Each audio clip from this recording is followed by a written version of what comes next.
নমস্কার। আপনাদের সকলকে আবারও স্বাগত জানিয়ে আজকের গল্প শুরু করছি। আজ আপনাদের শোনাবো আমাদের সকলের অতি পরিচিত লেখিকা আশাপূর্ণা দেবীর লেখা একটি ছোট গল্প। গল্পের নাম এক পালকের পাখি। টেলিফোনটা বেজে ওঠার সঙ্গে সঙ্গেই গেটের বাইরে গাড়িটা এসে থামার শব্দ হলো। শুধু তো থামার শব্দ নয়, যেন আবির্ভাবের দৃপ্ত ঘোষণা। চিনুর মনে হয় শব্দটা যেন বেশি বাড়াবাড়ির মতন। অরিন্দমেরই না হয় গাড়ি নতুন হয়েছে। এই অভিজাত পাড়ায় গাড়িবানের সংখ্যা তো কম নয়, তাদের গাড়িতে কি এমন দাপুটে শব্দ ওঠে? কিন্তু কে আবার এই সময় ফোন করতে বসলো? রিসিভারটা তুলে নিল চিনু, দ্রুত ভঙ্গিতে বলল, হ্যালো। দ্রুত তো হতেই হবে, অরিন্দম তো 1 মিনিটের অমনোযোগও সহ্য করবে না। এসে যদি দেখে চিনু ফোনে কান দিয়ে বসে আছে, রক্ষে থাকবে না। লাইনের ওপারে শব্দ ধ্বনিত হলো, আর শুনেই চিনু একদম স্তব্ধ হয়ে গেল। চিনু সত্যিই এই ফোনটা প্রত্যাশা করেছিল, তাও এত তাড়াতাড়ি। যে চিঠিটায় চিনু ঠিকানা দেয়নি, পরিচয় দেয়নি, এমনকি হাতেও লেখেনি, টাইপ করে পাঠিয়েছিল ইংরাজিতে মাত্র কয়েকটা লাইন। বিশেষের মধ্যে শুধু সেই সম্বোধনহীন চিঠির তলায় নিজের নামটা ছিল, চিনু নয়, চিনচিন। তবু শব্দভেদী বানের মতন সেই চিঠি ঠিক জায়গায় গিয়ে বিঁধেছে। কিন্তু ও কি আর ফোন করার সময় পেল না? চিনুর হঠাৎ স্তব্ধতা ও থমকেও বোধহয় ও প্রান্তে কিছুটা বিমূঢ় করল। তারপর প্রশ্ন, কি হলো? চিনু আস্তে অথচ দ্রুতালয়ে বলল, ও এইমাত্র বাড়ি ফিরল, লাঞ্চ করতে আসে, 2টোর পর আবার অফিসে যায়, 2টোর পর, এখন ব্যস্ত আছি। নামিয়ে রাখলো রিসিভারটা। শেষ কথাটা বাড়তিই বলল, অরিন্দম চলে এসেছে বুঝে। অরিন্দম ঘরে ঢুকলো, টাই খুলতে খুলতে, টগবগে ঘোড়ার ভঙ্গি। কি হলো? কাকে আবার 2টোর পর টাইম দিয়ে দুপুরের রেস্টটা ঘোচালে? চিনু টেলিফোনের সামনের টুলটা থেকে উঠে দাঁড়ালো, মুখ ফেরালো, আর আশ্চর্য কৌশলে একটা বিদ্যুতের ঝিলিক ফুটিয়ে বলে উঠল, ইস, শুনে ফেললে? নিরুপায় কানে ঢুকে পড়ল। তারপর অবজ্ঞার গলায় বলল, লোকটা কে? অবজ্ঞা অবশ্য অরিন্দমের লোক মাত্রকেই। চিনু মুখে আর এক প্রস্ত বিদ্যুৎ খেলিয়ে বলল, ও আমার এক পুরনো প্রেমিক। ঢং রাখো, তোমার সেই পান্টুমাসি বুঝি? জ্বালিয়ে খেলো। স্পষ্ট বলে দিতে পারছো না চাকরি গাছের ফল নয়? তাও আবার ওনার ওই বিএফএল ছেলের জন্য। একটু আগে চিনুর গলার খাজে খাজে, চুলের গোড়ায় গোড়ায় কুচি কুচি ঘাম জমে উঠেছিল। হঠাৎ যেন একটা হালকা হাওয়ায় শুকিয়ে গেল সেগুলো। চিনুর মুখে এখন যেন অসহায়তা ফুটে উঠল। বলল, এত ইয়ে করছেন, মুখের ওপরে ওইভাবে বলা যায়? আর উনি তো তবু ছেলের জন্য একটা অফিসারের চাকরি চাইছেন না বাবা। বলছেন তো পিয়নের চাকরি হয়, তাও ভালো। চমৎকার। তারপর অফিসের সকলের সামনে তিনি আমায় জামাইবাবু বলে ডেকে বসুন। অন প্রিন্সিপাল কোনো হতভাগা আত্মীয়ের চাকরি করেই দিতে নেই। আজ এলে সাফ বলে দিও। চিনু বলল, আসবেন না তো, আবার ফোন করতে বললাম। অরিন্দম তাচ্ছিল্যের গলায় বলল, এত ফোন টোন করেন কোথা থেকে মহিলা? চিনু এখন ব্যস্ত, ব্যস্ততার ভঙ্গিতেই বলল, ওই তো বাড়িওয়ালাদের ঘর থেকে। পরের মাথায় কাঁঠাল ভাঙতে ভালোই জানেন। এসব লোককে না বেশি প্রশ্রয় দিতে নেই, চুলোয় যাক। বলো আজকের মেনুটা কি? চিনু ঘর থেকে বেরিয়ে আসতে আসতে বলল, টেবিলেই দেখতে পাবে। নিজস্ব গাড়ি হয়ে পর্যন্ত এই এক স্টাইল অরিন্দমের, লাঞ্চ করতে বাড়িতে আসা। আগে যখন কোম্পানির গাড়িতে অফিস যাওয়া আসা করত, তখন সেই সকালবেলাই বরকে মোটা ব্রেকফাস্ট খাইয়ে লাঞ্চটা গরম থাকার কৌশলে গড়া টিফিন ক্যারিয়ারে ভরে সেই গাড়িতেই তুলে দিত। অরিন্দম অফিসে নিজস্ব নিভৃত কক্ষে সেগুলি বার করে সদ্ব্যবহার করত। ভোজনবিলাসী বরের জন্যে সকালবেলায় তাড়াহুড়ো কম ছিল না চিনুর। একা রাঁধুনি ছোকরার পক্ষে সম্ভব হতো না দুদিকে তাল দেওয়া। এখন আর সেই তাড়াহুড়োটা নেই, তবে নিত্য নতুন রকমারি রান্নার দায় বেড়েছে, দেশি বিদেশি সব রকম। রান্নাঘরে হ্যাম, বিফ সবকিছুকেই প্রবেশাধিকার দিয়েছে বলেই যে শুক্তো, মোচার ঘণ্ট, ধোকার ডালনাকে নির্বাসন দিয়েছে অরিন্দম, তা মোটেই নয়। তার সব চাই। চিনুর বর যে গাড়ির পেট্রোল পুড়িয়ে বাড়িতে খেতে আসে, এটি যেন চিনুর কাছে রোজই একটা বিশেষ ঘটনা তুল্য হয়। খেতে আসে না দিগ্বিজয় করতে আসে, দামি গাড়িটা কিনে পর্যন্ত যেন ধরাকে সরা দেখছে অরিন্দম। যেন বিশ্ব ভুবনে কেউ আর এমন একখানা চকলেট কালারের উজ্জ্বল মসৃণ অ্যাম্বাসেডরের মালিক হয়নি। এই সময় অরিন্দম ড্রাইভারকে সঙ্গে নেয় না, তাকেও এ সময় খাবার ছুটি দিয়ে নিজেই চালিয়ে আসে। স্মার্ট ভঙ্গিতে লাফ দিয়ে গাড়ি থেকে নামে, ধমাস শব্দে গাড়িটা বন্ধ করে দেয়, বাঁকা চোখে একবার নিজের ফ্ল্যাটের বারান্দার দিকে তাকায়, জানে সেখানে একজন প্রতীক্ষার মূর্তি নিয়ে দাঁড়িয়ে আছে। আজ অবশ্য তার ব্যতিক্রম হলো। চিনুকে নিয়ে যখন কোথাও বেড়াতে যায় অনিন্দম, তখনও ড্রাইভার সঙ্গে থাকলেও গাড়ির স্টিয়ারিংটা নিজের হাতেই রাখে। স্টিয়ারিংটায় হাত দিলেই অরিন্দমের মুখে চোখে একটা অদ্ভুত বিশ্বনস্বাত জ্যোতি ফুটে ওঠে, যেন এই বিশ্বচক্রের স্টিয়ারিংটাই তার হাতের মুঠোয়। যত দিন যায় ততই যেন অরিন্দমের ভঙ্গিতে এই বিশ্বনস্বাত ভাবটা প্রখর হয়ে উঠছে। চালে চলনে, কথায় বার্তায় সেকালের ভাষায় যাকে বলে মদগর্ব, সেটাই বেড়ে চলেছে। কিন্তু কেন এই গর্বোদ্ধত ভঙ্গি, সেটা এখন আর চিনুর বুঝতে বাকি নেই। প্রথম প্রথম ঠিক বুঝতে পারতো না চিনু নামের মেয়েটা। হঠাৎ অবস্থা ফিরছিল, সংসারে অতি সচ্ছলতার জোয়ার আসছিল, ভালোই লাগছিল। তখন অবরোধের আহ্লাদে বলেছিল, হ্যাঁ গো, তোমাকে যে নতুন ডিপার্টমেন্টে বদলি করে দিয়েছে, সেখানে বুঝি মাইনে অনেক বেশি? অরিন্দম বিদ্রূপের ভঙ্গিতে বলেছে, যদি বেশি হয় তোমার খুব অসুবিধে হচ্ছে? চিনু বলেছে, আহা, কি যে বলো, মনে হচ্ছে তাই বলছি। কিন্তু ক্রমে আর মনে হওয়ার সীমানায় থাকলো না।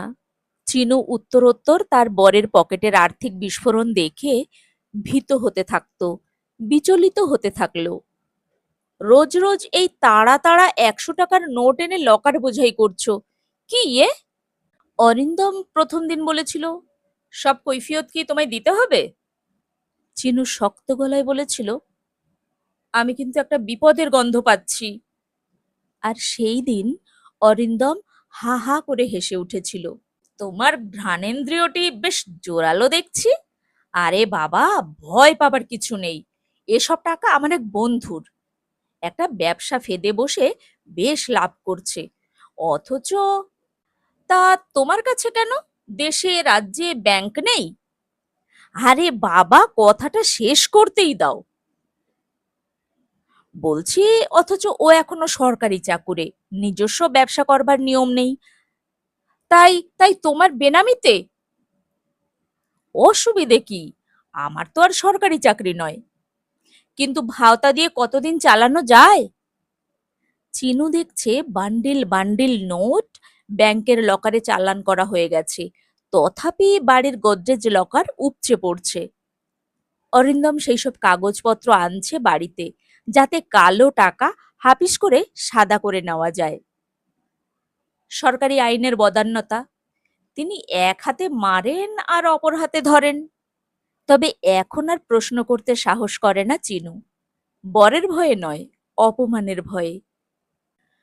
বলেছিল, তোমার বন্ধুর যখন এতই হচ্ছে তখন চাকরিটা ছেড়ে দিক না, স্বনামে প্রকাশিত হোক। অরিন্দম ভ্রু কুঁচকে তেতো গলায় বলেছিল, ওটা নিয়ে মাথা ঘামাবার তোমার কোনো দরকার আছে? তোমার ভালো মন্দ নিয়ে ভাববারও দরকার নেই আমার। আমি খোকা নই, তুমি নিজের চরকায় তেল দাও গিয়ে। মহারানীর হালে রেখে দিয়েছি, সুখটা তাড়িয়ে তাড়িয়ে ভোগ করবে বুঝলে, তা নয় কেবল ঘ্যান ঘ্যান প্যান প্যান। মহারানীর হালে, হয়তো তাই। চিনুর নিজের আত্মীয়জনেরাই তো তাই ভাবে, তাই বলে। কত সুখ, কত ঐশ্বর্য, অভাবের মধ্যে এই ৭-৮ বছরের মধ্যেও ঘরে একটা শিশু কণ্ঠের কাকলি ধ্বনিত হয়নি। তা আর কি করা যাবে, চিনুর শৌখিন মেজাজি বর সাত তাড়াতাড়ি ওসব ঝামেলা চায় না, তাই। চিনু তাদেরকে ডেকে ডেকে বলতে যাবে, হ্যাঁ, এক সময় চায়নি, আর এখন চেয়েও পাচ্ছে না। চিনু শুধু বরকে বলেছে, ওরা কুকুরের জাত নয় বুঝলে, ইচ্ছে না হলে দুদ্দুর করবে, আর ইচ্ছে হলে তু তু করে ডাকলেই চলে আসবে, এ হয় না। অরিন্দমের সাফ সাফ জবাব, জগৎ জুড়ে তাই হচ্ছে, তোমারই যত সব তত্ত্ব কথা। আসলে এখন বুঝতে পারছি, প্রথম থেকেই সাবধান হবার কোনো দরকার ছিল না, তোমার মধ্যেই রয়েছে ডিফেক্ট। চিনু লড়াইয়ে মেয়ে নয়, চিনু চুপ করে থেকেছে। চিনু প্রমাণ করতে উঠে পড়ে লাগেনি ডিফেক্টটা কার অথবা ভুলটা কোথায়। চিনু শুধু বলেছিল, দিন তো কাটতে চায় না, বরং একটা চাকরি বাকরি ধরি, পাড়ায় শুনছি একটা বাচ্চাদের স্কুল খুলেছে। ও, তাই তুমি যাবে সেখানে মাস্টারি করতে? পাগলামি ছাড়ো তো, যারা কাজ করে তারা পাগল, সে তাদের ব্যাপার। আমার বউ বাইরে যাবে চাকরি করতে? ইম্পসিবল। দিন কাটে না কেন? বই নেই? তোমার সাধের উলবোনা নেই? ঘর সাজানোর, ঘর গোছানো আর কিচেনের সব মার্কাটেরই মেনু, এটা কোথায় গেল? বলো তো আরো কিছু রান্নার বই আনিয়ে দি, চাইনিজ, গুয়ানিজ, রাশিয়ান, আফ্রিকান, যা বলবে। চিনু ভয়ে বলেছে, রক্ষে করো। অরিন্দম নিশ্চিত হয়েছে, মেয়ে যাত্রার স্বভাবই এই, সুখে থাকতে ভূতের কিল খেতে স্বাদ। এই যে তার মাস্তুতো দিদি লাবু, সংসারে সুখের অবধি নেই, অথচ সেই সংসার ফেলে ফেলে লাবুদি যখন তখন কোথায় কোন গুরুর আশ্রমে ছুটছেন, ২-৪ দিন কাটিয়েও আসছেন।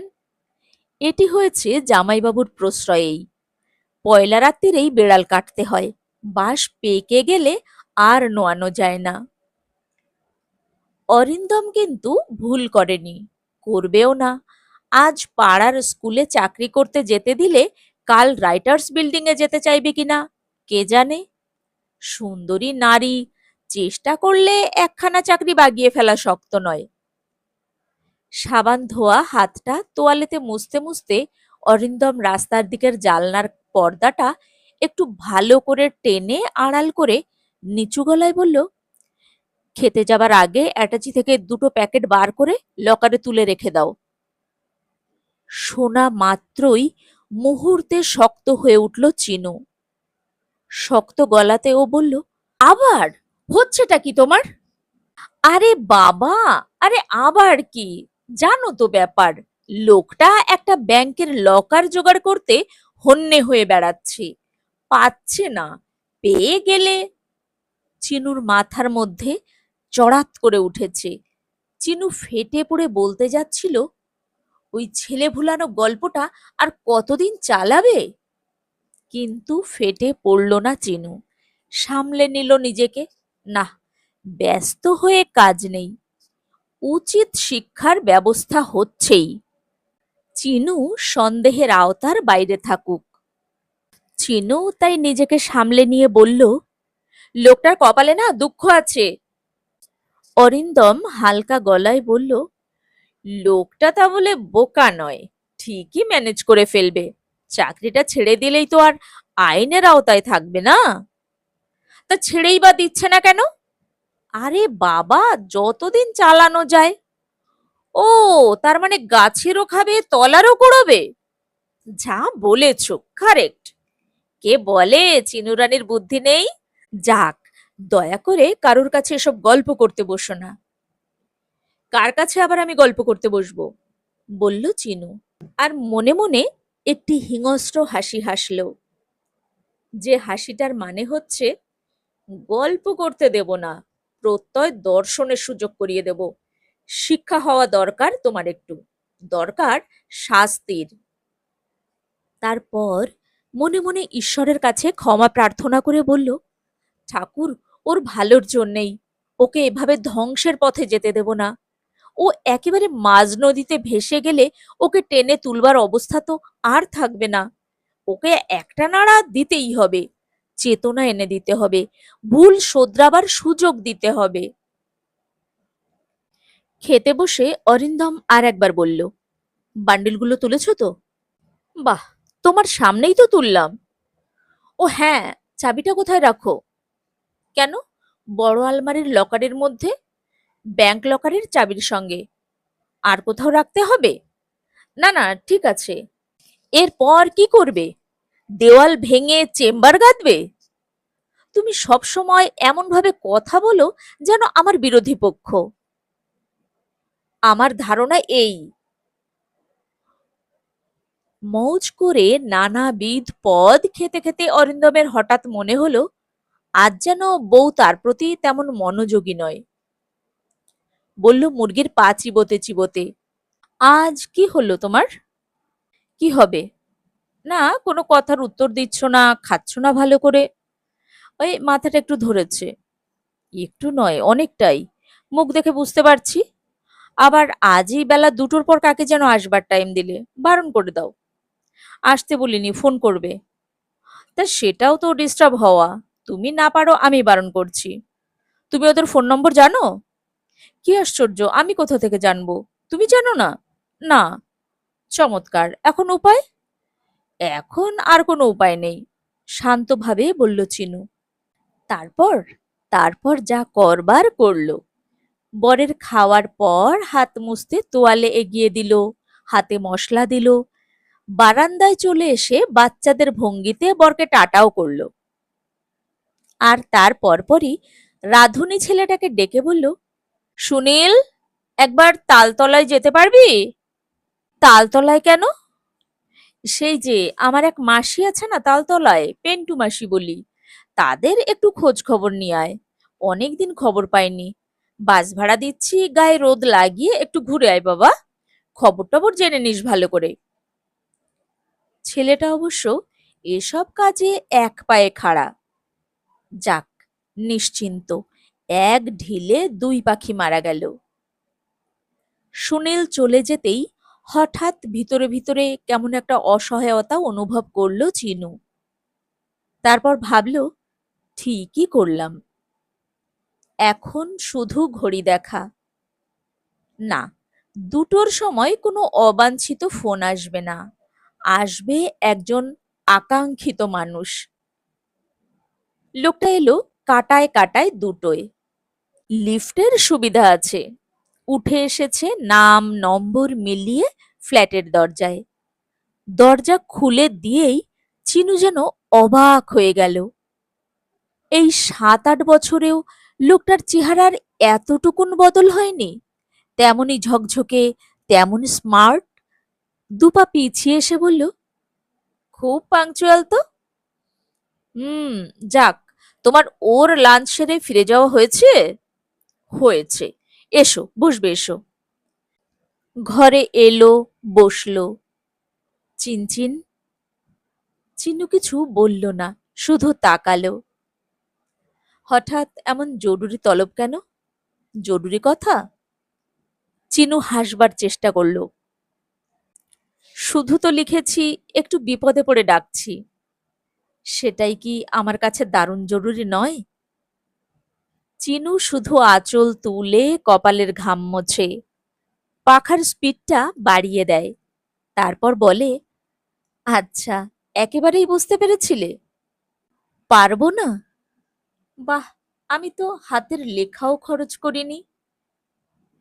চিনচিন, কুশলদা, এ জগতে আর কার নাম আছে চিনচিন, যেটা শোনা মাত্রই কোথায় যেন কোনো গভীরে চিনচিন করে ওঠে?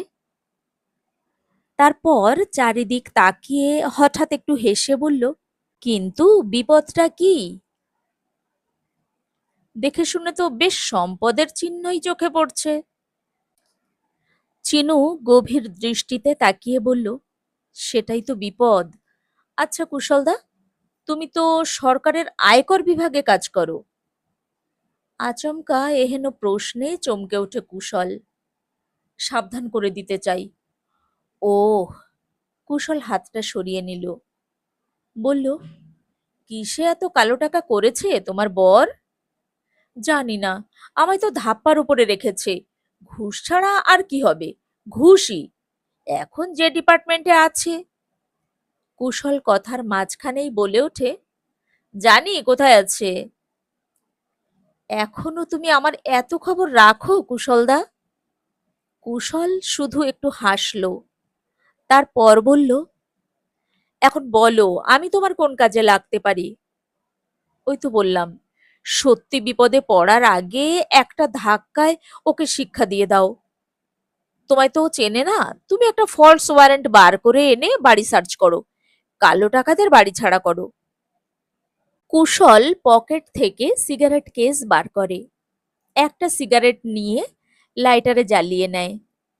তারপর খানিকটা ধোঁয়া ছেড়ে বলে, তার মানে খানিকটা অভিনয়ে গোয়েন্দা গল্পের একটি দৃশ্য মঞ্চে উপস্থাপন। ঠিক ঠিক। চিনু উচ্ছ্বাসিত হয়ে বলে ওঠে, ঠিক ধরেছ। কুশল গম্ভীর গলায় বলে, কিন্তু চিনু, জানো তো আমি সরকারের চাকর। যদি অভিনয়ের বদলে ঘটনাটা সত্যি ঘটাই? চিনু তার বড় বড় দুই চোখ তুলে বলে, তা তুমি পারবে না জানি। কুশল স্থির গলায় বলে, এতটা নিশ্চিন্ততা? নিশ্চয়ই।